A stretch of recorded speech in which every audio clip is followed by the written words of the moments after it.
ತುಲಾರಾಶಿ ಮತ್ತು ತುಲಾ ಲಗ್ನದವರಿಗೆ ಹೊಸ ವರ್ಷದ ಆರ್ಥಿಕ ಶುಭಾಶಯಗಳು. ದೇವರು ನಿಮಗೆ ಸಕಲ ಸಂಪತ್ತು, ಐಶ್ವರ್ಯ, ಆರೋಗ್ಯಗಳನ್ನ ಕೊಟ್ಟು ಕಾಪಾಡಲಿ ಅಂತ ಹೇಳ್ತಾ ಬನ್ನಿ 2026ರ ನಿಮ್ಮ ವರ್ಷ ಭವಿಷ್ಯವನ್ನು ನೋಡೋಣ. ಮೊದಲನೇದಾಗಿ ಪ್ರಮುಖ ಗ್ರಹಗಳ ಸ್ಥಿತಿಯನ್ನು ನಾವು ಗಮನಿಸುವಂಥದ್ದಾದರೆ, ಗುರುವಿನ ಗೋಚಾರ ಜನವರಿಯಿಂದ ಮೇವರೆಗೂ ವೃಷಭ ರಾಶಿಯಲ್ಲಿ ಅಂದರೆ 8ನೇ ಭಾವದಲ್ಲಿ ಗೋಚಾರ ಆಗುತ್ತೆ. ಸೊ ಇದರಿಂದಾಗಿ ಇಲ್ಲಿ ನಿಮಗೆ ಗುಪ್ತ ಧನ ಲಾಭವಾಗುವಂತಹ ಸಾಧ್ಯತೆ ಹೆಚ್ಚಾಗಿರುತ್ತೆ ಅಂತಲೇ ಹೇಳ್ಬೋದು. ಇದಲ್ಲದೆ ರಿಸರ್ಚ್ ಫೀಲ್ಡಲ್ಲಿ ಏನಾದ್ರು ನೀವು ವರ್ಕ್ ಮಾಡ್ತಾ ಇದ್ದೀರಾ ಅಂತ ಹೇಳಿದ್ರೆ ಅತ್ಯುತ್ತಮವಾದಂತಹ ವರ್ಷವಾಗಿರುತ್ತೆ ನಿಮಗಿದು. ಇದಲ್ಲದೆ ನಿಮ್ಮ ಆಯುಷ್ಯದಲ್ಲಿ ವೃದ್ಧಿಯನ್ನು ಸಹಿತ ಈ ಗುರುವಿನ ಗೋಚಾರ ಮಾಡುತ್ತೆ ಅಂತಲೇ ಹೇಳ್ಬೋದು.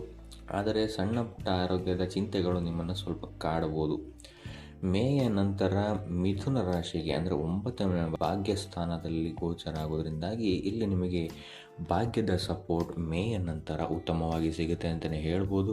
ಅದೃಷ್ಟದ ಬಾಗಿಲು ನಿಮಗೆ ತೆಗೆಯುತ್ತೆ ಅಂತಲೇ ಹೇಳ್ಬೋದು. ಇನ್ನು ನೀವೇನಾದ್ರು ಉನ್ನತ ಶಿಕ್ಷಣಕ್ಕೆ ಸಂಬಂಧಿಸಿದಂತೆ ಅತ್ಯುತ್ತಮವಾದಂತಹ ವರ್ಷವಾಗಿರುತ್ತೆ ನಿಮಗೆ ಅಂತಲೇ ಹೇಳ್ಬೋದು. ಇದಲ್ಲದೆ ದೀರ್ಘಕಾಲೀನ ಪ್ರಯಾಣಗಳಲ್ಲೂ ಸಹಿತ ನಿಮಗಿಲ್ಲಿ ಉತ್ತಮವಾದಂತಹ ಫಲಗಳು ಸಿಗುತ್ತೆ ಅಂತಲೇ ಹೇಳ್ಬೋದು. ಇನ್ನು ಧಾರ್ಮಿಕ ಕಾರ್ಯಗಳಲ್ಲೂ ಅಷ್ಟೇ ನಿಮಗಿಲ್ಲಿ ಹೆಚ್ಚು ಯಶಸ್ಸು ಸಿಗುತ್ತೆ ಅಂತಲೇ ಹೇಳ್ಬೋದು. ಇನ್ನು ನಿಮ್ಮ ಪಿತೃವಿಗೆ ಇದು ಅತ್ಯುತ್ತಮವಾದಂತಹ ಸಮಯವಾಗಿರುತ್ತೆ. ಅವರಿಗೆ ಸೌಖ್ಯವು ಸಹಿತ ಸಿಗುತ್ತೆ ಅಂತಲೇ ಹೇಳ್ಬೋದು. ಇನ್ನು ಶನಿಯ ಗೋಚಾರವನ್ನು ನಾವು ಗಮನಿಸುವಂಥದ್ದಾದರೆ, ಶನಿ ಈ ಪೂರ್ತಿ ವರ್ಷ ಮೀನರಾಶಿಯಲ್ಲಿ ಗೋಚಾರ ಆಗ್ತಾನೆ. ಶನಿಯ ಈ ಗೋಚಾರ ಶತ್ರುಗಳ ಮೇಲೆ ಜಯವನ್ನು ತಂದುಕೊಡುತ್ತೆ ಅಂತಲೇ ಹೇಳ್ಬೋದು. ಸಾಲ, ರೋಗ, ಋಣಗಳಿಂದಲೂ ಸಹಿತ ನೀವಿಲ್ಲಿ ಮುಕ್ತಿಯನ್ನು ಹೊಂದುತ್ತೀರಾ ಅಂತಲೇ ಹೇಳ್ಬೋದು. ಆದರೆ ಸ್ವಲ್ಪ ಆರೋಗ್ಯ ಮತ್ತು ಕಾನೂನು ವಿಷಯಗಳಲ್ಲಿ ಅತಿ ಹೆಚ್ಚು ಗಮನವನ್ನು ನೀವು ವಹಿಸಬೇಕಾಗತ್ತೆ. ಇದಕ್ಕೆ ಸಂಬಂಧಿಸಿದಂತಹ ತೊಂದರೆಗಳು ನಿಮ್ಮನ್ನು ಸ್ವಲ್ಪ ಕಾಡಬಹುದು ಅಂತಲೇ ಹೇಳ್ಬೋದು.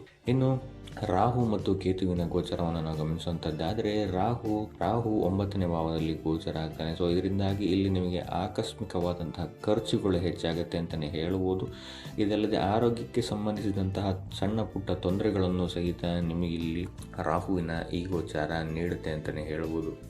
ಇನ್ನು ವೃತ್ತಿ ಮತ್ತು ವ್ಯಾಪಾರ ರಂಗಕ್ಕೆ ಬರುವಂಥದ್ದಾದರೆ, ಮೇಯ ಮೊದಲು ಸ್ವಲ್ಪ ನಿಧಾನಗತಿಯಲ್ಲಿ ನಿಮಗೆ ಪ್ರಗತಿಯನ್ನು ನೀವು ಹೊಂದಿರೋದನ್ನು ಹೇಳ್ಬೋದು. ಇದಲ್ಲದೆ ಸ್ಪರ್ಧೆಯು ಸಹಿತ ಮೇವರೆಗೂ ನಿಮಗಿಲ್ಲಿ ಹೆಚ್ಚಾಗ್ಬೋದು ನಿಮ್ಮ ವೃತ್ತಿ ಮತ್ತು ವ್ಯಾಪಾರ ರಂಗದಲ್ಲಿ ಅಂತಲೇ ಹೇಳ್ಬೋದು. ಆದರೆ ಮೇಯ ನಂತರ ಅತ್ಯುತ್ತಮವಾದಂತಹ ಬೆಳವಣಿಗೆಯನ್ನು ನೀವು ನಿಮ್ಮ ವೃತ್ತಿ ಮತ್ತು ವ್ಯಾಪಾರ ರಂಗದಲ್ಲಿ ನೋಡ್ತೀರಾ ಅಂತಲೇ ಹೇಳ್ಬೋದು. ವಿದೇಶಕ್ಕೆ ಸಂಬಂಧಿಸಿದಂತಹ ಉತ್ತಮವಾದಂತಹ ಅವಕಾಶಗಳು ನಿಮ್ಮಲ್ಲಿ ಹುಡ್ಕೊಂಡು ಬರುತ್ತೆ ಅಂತಲೇ ಹೇಳ್ಬೋದು. ನೀವೇನಾದರೂ ಕಲೆ, ಸೌಂದರ್ಯ, ವ್ಯಾಪಾರ, ಕಾನೂನು ಕ್ಷೇತ್ರಗಳಲ್ಲೇನಾದರೂ ಕೆಲಸ ಮಾಡ್ತಾ ಇದ್ದೀರಾ ಅಂತ ಹೇಳಿದ್ರೆ ಉತ್ತಮವಾದಂತಹ ವರ್ಷವಾಗಿರುತ್ತೆ. ಅದು ಮೇಯ ನಂತರ ಅತ್ಯುತ್ತಮವಾಗಿರುತ್ತೆ ಅಂತಲೇ ಹೇಳ್ಬೋದು. ಇದಲ್ಲದೆ ಭಾಗ್ಯದಲ್ಲಿ ವೃದ್ಧಿಯಾಗೋದ್ರಿಂದಾಗಿ ಇಲ್ಲಿ ನಿಮಗೆ ವ್ಯಾಪಾರಿಗಳಿಗೆ ಅತ್ಯುತ್ತಮವಾದಂತಹ ಲಾಭವನ್ನು ನೋಡ್ತಾರೆ ಅಂತಲೇ ಹೇಳ್ಬೋದು. ಇನ್ನು ಆರ್ಥಿಕ ಸ್ಥಿತಿಯನ್ನು ನಾವು ಗಮನಿಸುವಂಥದ್ದಾದರೆ, ವರ್ಷದ ಮೊದಲಾರ್ಧದಲ್ಲಿ ಅಂತ ಹೇಳಿದ್ರೆ ಮೇವರೆಗೂ ಸ್ವಲ್ಪ ಖರ್ಚು ಹೆಚ್ಚಾಗಿರುತ್ತೆ ಅಂತಲೇ ಹೇಳ್ಬೋದು. ಅದು ವೈದ್ಯಕೀಯ ಮತ್ತು ಕಾನೂನಿಗೆ ಸಂಬಂಧಿಸಿದಂತಹ ಖರ್ಚುಗಳು ಹೆಚ್ಚಾಗುತ್ತೆ ಅಂತಲೇ ಹೇಳ್ಬೋದು. ಆದರೆ ಮೇಯ ನಂತರ ಧನಪ್ರಾಪ್ತಿಯಾಗುವಂತಹ ಸಾಧ್ಯತೆ ಹೆಚ್ಚಾಗಿದೆ. ಇದಲ್ಲದೆ ಹೂಡಿಕೆಗಳೇನಾದ್ರು ನೀವು ಮಾಡಿದರೆ, ಆಸ್ತಿ, ಚಿನ್ನ, ಷೇರುಗಳಲ್ಲೇನಾದ್ರು ಹೂಡಿಕೆ ಮಾಡಿದ್ದೀರಾ ಅಂತ ಹೇಳಿದ್ರೆ ಮೇಯ ನಂತರ ನಿಮಗೆ ಅತ್ಯುತ್ತಮವಾದಂತಹ ವರ್ಷವಾಗಿರುತ್ತೆ. ಇದಲ್ಲದೆ ವರ್ಷಾಂತ್ಯದಲ್ಲಿ ನೀವು ಸೇವಿಂಗ್ಸ್ ಮಾಡೋಕ್ಕೆ ಹೆಚ್ಚು ಸಪೋರ್ಟಿಂಗ್ ಆಗಿರುವಂತಹ ಸಮಯ ಆಗಿರುತ್ತೆ ಅಂತಲೇ ಹೇಳ್ಬೋದು.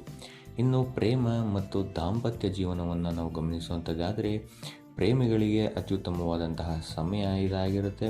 ಮೇಯ ನಂತರ ವಿವಾಹವಾಗುವಂತಹ ಯೋಗಗಳು ಸಹಿತ ಹೆಚ್ಚಾಗಿದೆ ಅಂತಲೇ ಹೇಳ್ಬೋದು. ಇದಲ್ಲದೆ ಒಳ್ಳೆಯ ಪ್ರಪೋಸಲ್ಸ್ಗಳು ನಿಮಗೆ ಮೇಯ ನಂತರ ಬರುತ್ತೆ ಅಂತಲೇ ಹೇಳ್ಬೋದು. ಇನ್ನು ದಾಂಪತ್ಯ ಜೀವನದಲ್ಲೂ ಅಷ್ಟೇ ಉತ್ತಮವಾದಂತಹ ಸಾಮರಸ್ಯವನ್ನು ನೀವು ಈ ವರ್ಷ ನೋಡ್ತೀರಾ ಅಂತಲೇ ಹೇಳ್ಬೋದು. ಪ್ರವಾಸ, ಒಬ್ರನ್ನೊಬ್ರು ಅರ್ಥ ಮಾಡಿಕೊಳ್ಳುವಂತಹ ಗುಣಗಳು ಇನ್ನೂ ಹೆಚ್ಚಾಗುತ್ತೆ ಅಂತಲೇ ಹೇಳ್ಬೋದು. ಇದಲ್ಲದೆ ಸಂತಾನ ಭಾಗ್ಯವು ಸಹಿತ ನಿಮಗಿಲ್ಲಿ ಮೇಯ ನಂತರ ಉತ್ತಮವಾಗಿದೆ ಅಂತಲೇ ಹೇಳ್ಬೋದು. ಇನ್ನು ಆರೋಗ್ಯ ವಿಚಾರಕ್ಕೆ ಬರುವಂಥದ್ದಾದರೆ, ಮೊದಲ 6 ತಿಂಗಳುಗಳು ನೀವು ಸಂಧಿವಾತ, ಮೂತ್ರಕೋಶ ಮತ್ತು ಚರ್ಮಕ್ಕೆ ಸಂಬಂಧಿಸಿದಂತಹ ಸಮಸ್ಯೆಗಳು ನಿಮ್ಮಲ್ಲಿ ಕಾಡುತ್ತೆ ಅಂತಲೇ ಹೇಳ್ಬೋದು. ರಾಹು ಮತ್ತು ಶನಿಯ ಪ್ರಭಾವದಿಂದಾಗಿ ಸಣ್ಣ ಪುಟ್ಟ ಶಸ್ತ್ರಚಿಕಿತ್ಸೆಗಳು ಆಗುವಂತಹ ಸಾಧ್ಯತೆ ಇದೆ ಅಂತಲೇ ಹೇಳ್ಬೋದು. ಆದರೆ ಮೇಯ ನಂತರ ಆರೋಗ್ಯದಲ್ಲಿ ಸುಧಾರಣೆಯನ್ನು ನೀವು ನೋಡ್ತೀರಾ ಅಂತಲೇ ಹೇಳ್ಬೋದು. ಇದಲ್ಲದೆ ನಿಮ್ಮ ದೈನಂದಿನ ಜೀವನದಲ್ಲಿ ಯೋಗ ಮತ್ತು ಧ್ಯಾನವನ್ನು ನೀವು ಅಳವಡಿಸಿಕೊಳ್ಳುವಂಥದ್ದು, ಸಮತೋಲಿತ ಆಹಾರವನ್ನು ತಗೊಳ್ಳುವಂಥದ್ದು ಸಹಿತ ನಿಮಗೆ ಇಲ್ಲಿ ನಿಮ್ಮ ಆರೋಗ್ಯದಲ್ಲಿ ವೃದ್ಧಿಯನ್ನು ಕೊಡುತ್ತೆ ಅಂತಲೇ ಹೇಳ್ಬೋದು. ಇನ್ನು ವಿದ್ಯಾರ್ಥಿಗಳ ವಿಚಾರಕ್ಕೆ ಬರುವಂಥದ್ದಾದರೆ ವಿದ್ಯಾರ್ಥಿಗಳಿಗೆ ಮೇಯ ನಂತರ ಅದ್ಭುತವಾದಂತಹ ಫಲ ಸಿಗುತ್ತೆ ಅಂತಲೇ ಹೇಳ್ಬೋದು. ಮೇವರೆಗೂ ನೀವು ಒಂದು ಸ್ವಲ್ಪ ಕಾನ್ಸಂಟ್ರೇಷನ್ ಮಾಡಬೇಕಾಗುತ್ತೆ ನಿಮ್ಮ ಶಿಕ್ಷಣಕ್ಕೆ ಸಂಬಂಧಿಸಿದಂತೆ. ಆದರೆ ಮೇಯ ನಂತರ ನೀವು ಎಕ್ಸ್ಪೆಕ್ಟ್ ಮಾಡುವಂತಹ ಫಲಿತಾಂಶಗಳು ನಿಮಗೆ ಸಿಗುತ್ತೆ ಅಂತಲೇ ಹೇಳ್ಬೋದು. ಇನ್ನು ನೀವು ವಿದೇಶಕ್ಕೆ ಹೋಗಿ ಶಿಕ್ಷಣ ಕಂಪ್ಲೀಟ್ ಮಾಡಬೇಕು ಅಂತ ಇದ್ರೂ ಸಹಿತ ನಿಮಗಿಲ್ಲಿ ಮೇಯ ನಂತರ ಉತ್ತಮವಾದಂತಹ ಸಪೋರ್ಟ್ ಸಿಗುತ್ತೆ ಅಂತಲೇ ಹೇಳ್ಬೋದು. ಕಲಾ, ಕಾನೂನು, ವಾಣಿಜ್ಯ ವಿಷಯಗಳಲ್ಲಿ ನೀವಿಲ್ಲಿ ಉತ್ತಮವಾದಂತಹ ಶ್ರೇಣಿಯಲ್ಲಿ ಅಂಕವನ್ನು ಪಡಿತೀರ ಅಂತಲೇ ಹೇಳ್ಬೋದು. ಇನ್ನು ಪರಿಹಾರಕ್ಕೆ ಬರುವಂಥದ್ದಾದರೆ ಶುಕ್ರವಾರದಂದು ಲಕ್ಷ್ಮಿಯ ಪೂಜೆ ಪ್ರಾರ್ಥನೆಯನ್ನು ಮಾಡುವಂಥದ್ದು, ಅನ್ನ, ತುಪ್ಪ, ಕ್ಷೀರದ ನೈವೇದ್ಯವನ್ನು ಶುಕ್ರವಾರದಂದು ಲಕ್ಷ್ಮಿಗೆ ಅರ್ಪಿಸುವಂಥದ್ದು ಅತ್ಯುತ್ತಮವಾಗಿರುತ್ತೆ ಅಂತಲೇ ಹೇಳ್ಬೋದು. ಇನ್ನು ಇದಲ್ಲದೆ ಈ ಪೂರ್ತಿ ವರ್ಷ ಬಿಳಿ ಬಟ್ಟೆಯ ಉಪಯೋಗವನ್ನು ನೀವು ಹೆಚ್ಚಾಗಿ ಮಾಡಿದ್ರೆ ನಿಮಗಿಲ್ಲಿ ಉತ್ತಮವಾದಂತಹ ಫಲ ಸಿಗುತ್ತೆ ಅಂತಲೇ ಹೇಳ್ಬೋದು. ಇನ್ನು ಶುಕ್ರವಾರಗಳಂದು ಬಿಳಿ ಹೂವು, ಕ್ಷೀರವನ್ನು ಅಥವಾ ಬಿಳಿ ಬಟ್ಟೆಗಳನ್ನು ದಾನ ಮಾಡುವಂಥದ್ದು ಸಹಿತ ನಿಮಗಿಲ್ಲಿ ಉತ್ತಮವಾದಂತಹ ಫಲ ಕೊಡುತ್ತೆ ಅಂತಲೇ ಹೇಳ್ಬೋದು. ಇನ್ನು ದಿನಾಲು ಶುಕ್ರನ ಬೀಜ ಮಂತ್ರವನ್ನು 108 ಬಾರಿ ಪಠಿಸುವಂಥದ್ದು ಸಹಿತ ನಿಮಗೆ ಅತ್ಯುತ್ತಮವಾದಂತಹ ಫಲ ಕೊಡುತ್ತೆ ಅಂತಲೇ ಹೇಳ್ಬೋದು.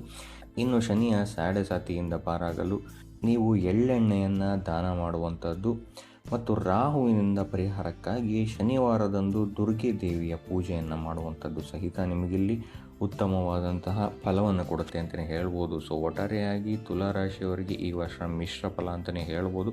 ವರ್ಷದ ಮೊದಲಾರ್ಧದಲ್ಲಿ ನಿಮಗೆ ಶನಿ ಮತ್ತು ರಾಹುವಿನ ಪ್ರಭಾವದಿಂದಾಗಿ ಸ್ವಲ್ಪ ಒತ್ತಡ ಮತ್ತು ಖರ್ಚುಗಳು ಹೆಚ್ಚಾದರೂ ಮೇಯ ನಂತರ ನಿಮಗಿಲ್ಲಿ ಗುರುವಿನ ಸಂಚಾರದಿಂದಾಗಿ ವೃತ್ತಿ, ಧನ, ಕೌಟುಂಬಿಕ ಸ್ಥಾನಗಳಲ್ಲಿ ನೀವು ಇಲ್ಲಿ ಗಣನೀಯ ಪ್ರಗತಿಯನ್ನು ಕಾಣ್ತೀರ ಅಂತಲೇ ಹೇಳ್ಬೋದು. ವರ್ಷಾಂತ್ಯಕ್ಕೆ ನಿಮಗಿಲ್ಲಿ ಸಂತೋಷ ಮತ್ತು ನಿಮ್ಮ ಜೀವನದಲ್ಲಿ ಸ್ಥಿರತೆ ಸಿಗುತ್ತೆ ಅಂತಲೇ ಹೇಳ್ಬೋದು. ಸೊ ಇದಾಗಿತ್ತು ತುಲಾರಾಶಿಯವರ 2026 ವರ್ಷ ಭವಿಷ್ಯ.